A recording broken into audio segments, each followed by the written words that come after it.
Hi అండి, welcome to Lakshmi Shiva Tirupati channel. ఈ రోజు మనం మెంతి కూర దోశ ఎలా చేసుకోవాలనేది ఈ వీడియోలో చూద్దాము. వీడియో ఎక్కడ స్క్రిప్ట్ చేయకుండా చూడండి. ముందుగా మెంతి కూర దోశ కోసం మెంతి కూర కట్ చేసుకుని శుభ్రంగా కడిగేసి ఆ మెంతి కూరని మిక్సీలో వేసి మెత్తగా మిక్సీ అయితే పట్టుకోవాలి. చిన్నపిల్లలు సాధారణంగా మెంతికూర చేసినప్పుడు తినడానికి ఇష్టపడరు అనమాట. అలాంటి పిల్లల కోసమే కాదండి, పెద్దవాళ్ళ కోసం కూడా ఇలా మెంతికూరని శుభ్రంగా మెత్తగా మిక్సీ పట్టేసుకొని ఆ మిక్సీ పట్టిన మిశ్రమాన్ని మనకి దోశ పిండిలో కలిపేసుకొని వేసినట్లయితే వాళ్ళు హ్యాపీగా తినేస్తారు. హెల్త్కి హెల్త్, అలాగే టేస్ట్ కూడా అద్భుతంగా ఉంటుంది. చూసారా ఎంత మెత్తగా అయిందో. ఇలా వచ్చేదాకా మనం మెంతికూరని శుభ్రంగా మిక్సీ తర్వాత మనం రోజు ఇంట్లో దోశపిండి ఎలా అయితే ప్రిపేర్ చేసి పెట్టుకుంటామో అదే దోశపిండిని తీసుకొని ఈ దోశపిండిలో మనం ముందుగా మిక్సీ పట్టి పెట్టుకున్న మెంతికూర మిశ్రమాన్ని అయితే మనం అందులో ఆ దోశపిండిలో వేసుకొని శుభ్రంగా మొత్తం అంతా కలిసేలాగా గరిటతో కలుపుకోవాలి. ఇదిగో ఈ విధంగా శుభ్రంగా కలుపుకోవాలన్నమాట. ఇలా ఈ విధంగా కలిపేటప్పుడు మనకి దోశపిండికి అవసరమైనంత సాల్ట్ కూడా వేసేసుకొని శుభ్రంగా ఒకసారి కలుపుకోవాలి. ఎప్పుడు కూడా దోశపిండి తీసుకునేటప్పుడు కొంచెం గట్టిగానే తీసుకోవాలి. ఎందుకంటే మెంతికూర ఆడేటప్పుడు కొంచెం వాటర్ యాడ్ చేస్తాం కాబట్టి ఆ మెంతికూర దోశపిండిలో కలిపేటప్పుడు ఇంకొంచెం పలచబడే అవకాశం ఉంటుంది కాబట్టి గట్టిగా కలుపుకోవాలి. ఒకవేళ మెంతికూర యాడ్ చేసినప్పటికీ కూడా మీకు గట్టిగా ఉంది దోశపిండి అనిపిస్తే కొంచెం వాటర్ యాడ్ చేసుకొని మనం ఇంట్లో దోశలు ఎలా అయితే పోసుకోవడానికి పిండి కలిపి పెట్టుకుంటామో ఆ విధంగానే ఈ దోశపిండిని అయితే కలిపి పెట్టుకోవాలన్నమాట.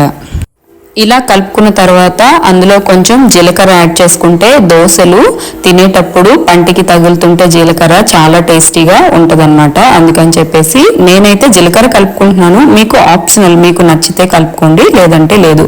ఇదిగో పిండి అయితే ఈ విధంగా వచ్చేటట్లు కలుపుకొని తర్వాత పొయ్యి మీద ప్యాన్ పెట్టి ప్యాన్ బాగా వేడయిన తర్వాత మనం దోశపిండి పోసి శుభ్రంగా రౌండ్గా దోశ వేసుకోవాలి. మీలో ఎంతమందికి దోశ రౌండ్గా వేయడం వచ్చో కామెంట్ చేయండి. దోశ రౌండ్గా వేస్తే భలే అందంగా కనిపిస్తుంది కదా. చూసారా ఎంత చక్కగా గ్రీనీగా కనిపిస్తుందో. ఇలా ఒక మెంతికూరతోనే కాదు, తోటకూర, పొన్నగంటి కూర, బచ్చల కూర, చుక్క కూర, ఇలా ఎన్ని రకాల కూరలు ఉన్నాయో, మునగాకు, అన్ని రకాల కూరలతోని కూడా మనం ఈ విధంగా దోశ చేసుకోవచ్చు అన్నమాట. చాలా మంది పిల్లలు ఆకుకూరలు తినట్లేదని, లేదంటే కూరగాయలు తినట్లేదని, హెల్దీ ఫుడ్ ఏమీ తినట్లేదని చెప్పి చాలా బాధపడుతూ ఉంటారు. ఎందుకంటే పిల్లలు సాధారణంగా ఏవి ఎక్కువగా కూరల ఐటమ్స్ తినడానికి ఇష్టపడరు అనమాట. అలాంటి వాళ్ళకి ఇలా చేసి పెడితే నిజంగా హెల్త్కి హెల్త్, టేస్ట్కి టేస్ట్ చాలా అద్భుతంగా తినేస్తారనమాట. చూసారా ఎంత కలర్ఫుల్గా ఎంత బాగా వచ్చిందో. మనం దోశలు ఎంత పలచగా వేసుకుంటామో అంతే పలచగా వస్తూ ఉంటాయి అన్నమాట.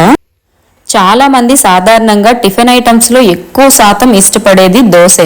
అలా దోశని ఇష్టపడే వాళ్ళకి ఈ ఆకుకూర దోశలు అనేవి చాలా అంటే చాలా బెస్ట్ టిఫిన్ అని చెప్పాలి. ఎందుకంటే రోజు దోశ తినటం వలన బాడీ లావుగా అయ్యే అవకాశం ఉంటుందన్నమాట. అందుకని చెప్పేసి ఇలా ఆకుకూరలతో తినడం వల్ల హెల్త్కి హెల్త్, అలాగే టేస్ట్కి టేస్ట్, ఇంకా సన్నగా నాజుగా కూడా ఉండొచ్చు అనమాట.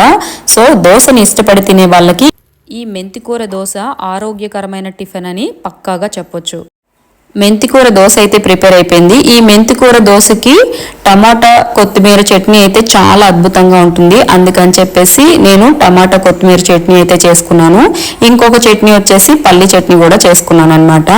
సో నేను ముందుగానే ఫ్రై చేసి పెట్టుకున్నాను టమాటా అలాగే కొత్తిమీర మిక్సీ అయితే పట్టుకుంటున్నాను అనమాట. ఈ చట్నీ అయితే పర్టికులర్గా చాలా బాగుంటుంది. మీ ఇష్టం, మీ ఆప్షనల్, మీరు ఏ చట్నీ నచ్చితే ఆ చట్నీతో తినండి. చూసారా గ్రీనీగా ఎంత బాగా వచ్చిందో. ఈ చట్నీ నిజంగా చాలా టేస్టీగా ఉంటుంది. ఎవరికైనా ప్రాసెస్ కావాలనుకుంటే నేను ఏ విధంగా చేస్తాను అనేది ప్రాసెస్ కావాలనుకుంటే కామెంట్ చేయండి. ఖచ్చితంగా వీడియో అయితే వేరేది చేసి పెడతాను.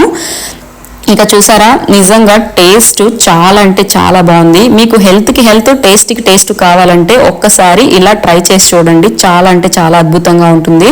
ఓకేనా, మరి ఉంటాను, బాయ్. ఇంతవరకు వీడియో చూసిన వాళ్ళందరికీ కూడా ధన్యవాదాలు.